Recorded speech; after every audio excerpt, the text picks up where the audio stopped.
Hillary Clinton's immigration policy, which brings in illegal immigrants and refugees to take jobs from our hardworking African American and Hispanic citizens. Instead of providing free health care and jobs to millions of refugees from around the world that we have no idea even where they come from, we should rebuild our inner cities and provide jobs to struggling Americans that have been struggling for years and years. So that on the immigration speech for tonight. Joining us now is Republican vice presidential nominee and, of course, the governor of Indiana, Mike Pence. Governor, good morning. It's good to have you with us today. Welcome. Thank you, Martha. Thank you. So the reports are that there was some dissension in the ranks at the Trump campaign over whether or not this visit to Mexico to sit down with the president, who's been highly critical of the candidate, was a good idea. Did you agree from the outset, yeah, this is a good idea, and were you in on that conversation yesterday? I couldn't be more proud that Donald Trump is demonstrating the kind of decisive leader he will be as president. We got an invitation late last week. I guess both presidential candidates of both parties received an invitation from President Peña Nieto to go to Mexico City to meet.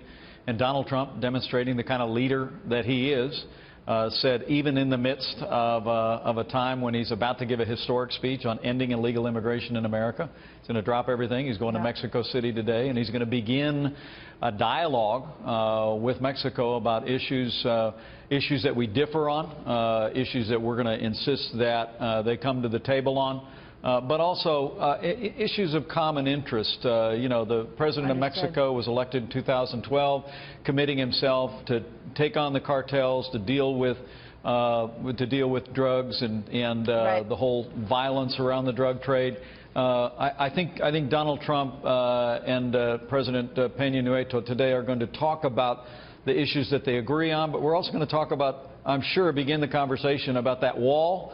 Our commitment to build a wall, physical barrier, the obligation that we want to see to end illegal immigration in this country. So, you know, the reports are that there were some in the Trump camp who thought this was not a good idea, given what Donald Trump has said about Mexican citizens and given the fact that President Peña Nieto has also compared the candidate to Hitler and to Mussolini, and there's also some concerns that there could be protests as he goes into Mexico today. Here's some of what the presidential candidate has said about Mexico in the past. When Mexico sends its people, they're not sending their best. They're sending people that have lots of problems, and they're bringing those problems with us.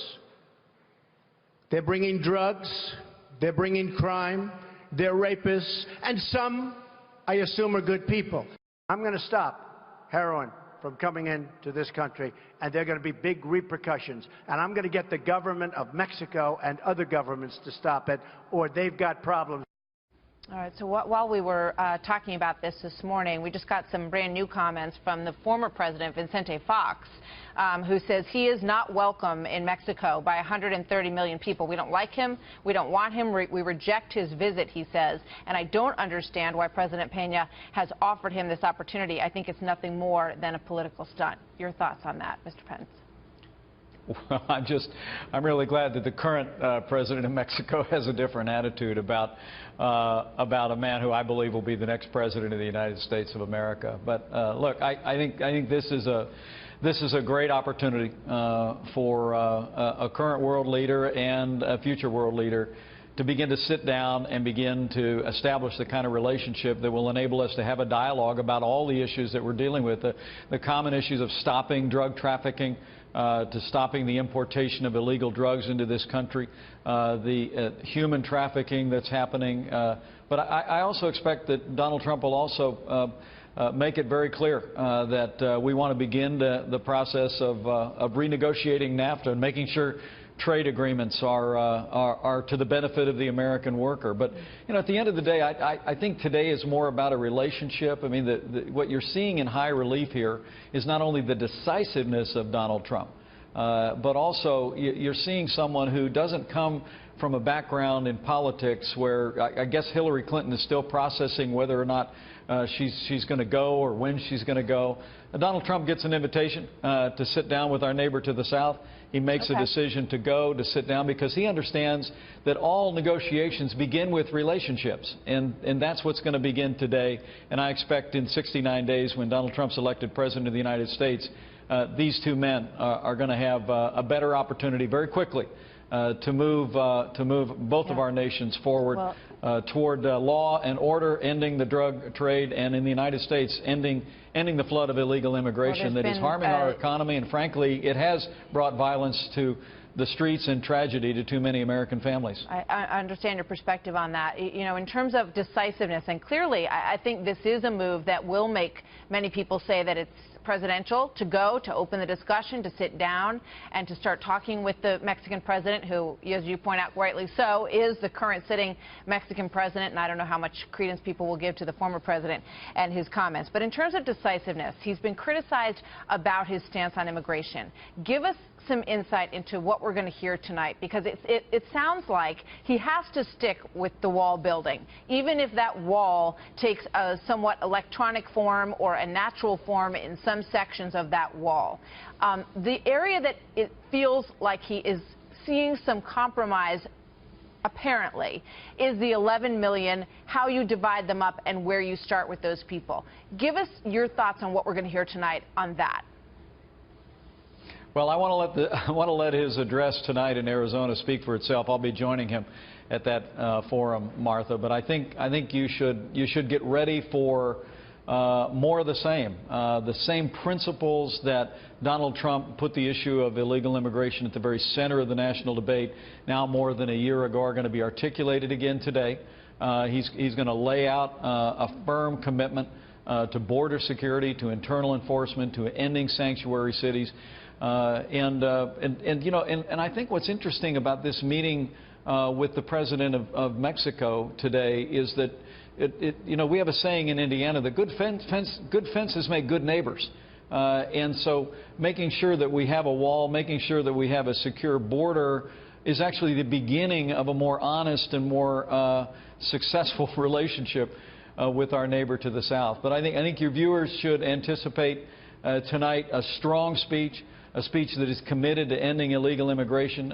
You'll hear Donald Trump make it very clear that we're going to prioritize getting people out of this country who have, in addition to being here illegally, have violated our laws. Right. We're going to get them out quickly. But with regard to the process itself, there'll be no pathway to legalization, no pathway to citizenship. People will need to, as he said many times, get in line, leave the country to do that. Learning English. So all of those people who, as you say, if the only crime they've committed is to be here illegally, will they be able to stay, or will they all 11 million, have to go back and gain re-entry? I think Donald Trump's made it very clear there will be no pathway to citizenship, no pathway to legalization. People are going to have to leave the country to get in line like everybody else. And here's the thing. I know the focus here on this issue, and I respect that. It's a fair question. But when I talk to Donald Trump, and we talk just about every day, his focus is on the American people. His focus is on families in this country, in Ohio and in Indiana and North Carolina, I think when everybody talks, pardon me for interrupting, but I do want to get your thoughts on it. And they know that illegal immigration has been suppressing wages and costing jobs. Understood. I think you'll find agreement across the country that criminals, the kind of people who killed Kate Steinle, those people should never, ever be in this country. It's the people who many here have relationships with, who they've been here for a long time, who have children here, who haven't committed any crimes. Those are the people that are at the center of this, and those are the people that, perhaps Republicans need, definitely need, their relatives, certainly, to vote for you and for Mr. Trump. So what are they going to get out of this speech tonight? Are they going to get a hand extended to them in any way that might make them more comfortable voting for the two of you? Well, I think you've seen Donald Trump over the last few weeks reaching out with real compassion and real humanity to minority communities in this country, and that's going to continue through the speech tonight and in his visit to Detroit later this week when he meets with African American leaders. But make no mistake about it, whatever we do going forward will be done humanely. We'll do it with the compassion of the American people. But the principles underpinning this, ending illegal immigration, upholding the rule of law and the Constitution, I can tell you, Martha, those are going to be unchanged. And that's what the American people, including Americans in the Latino community and the Hispanic community and every community in this country, want to see. We know that illegal immigration has cost jobs. It's resulted in lower wages for Americans. And too often, as Fox has reported very clearly, and I think it'll be in evidence tonight, it's brought violence to our streets and brought tragedy to American families. And as I said, I think you'll find very widespread agreement on that part of the equation. But as you well know, there are a lot of white women voters in the suburbs of this country who have lost, who have lost confidence in the candidate because perhaps they went some of the way there. They are people that no doubt are watching this speech tonight closely. They're watching the Detroit visit next week, who are looking for a measure of confidence in the candidate and in you. That is an unusual outreach. What we're going to see in Detroit, what we're seeing perhaps tonight, he has to thread the needle with those voters. And you've been in North Carolina trying to do that as well. How are you going to succeed with those voters? Well, I think we're going to continue to speak about the priorities in this country, which are security and prosperity and the Supreme Court and having the highest ethics of integrity in the highest office in the land. And Donald Trump is going to speak from his mind tonight. He's going to lay out that plan to end illegal immigration, be a nation with a strong and secure border with a wall. We're going to end sanctuary cities. We're going to have an E-Verify system.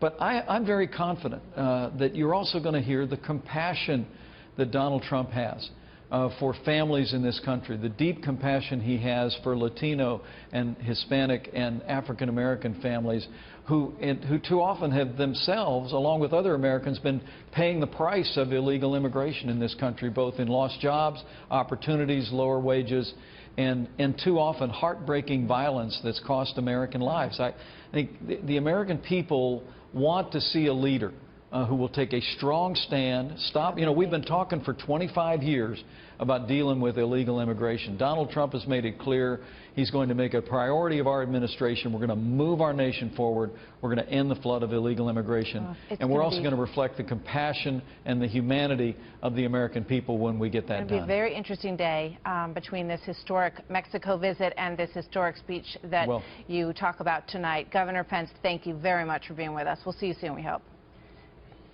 Thank you, Martha.